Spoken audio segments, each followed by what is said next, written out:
1992 Sanger. Just getting the finishing touches wrapped up on her,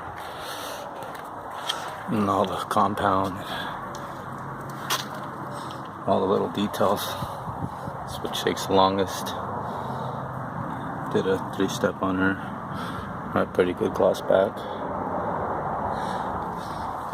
It's not perfect. It's got thin gel coat in some areas. Sanded her, took off the decals.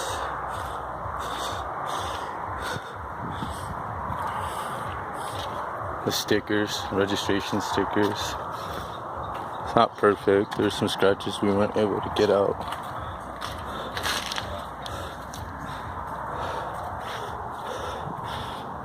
They're just too deep.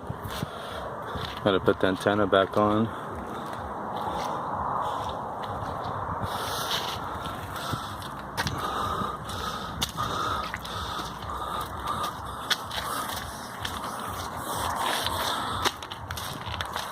Looking pretty good for 1992. Not perfect, but for 1992.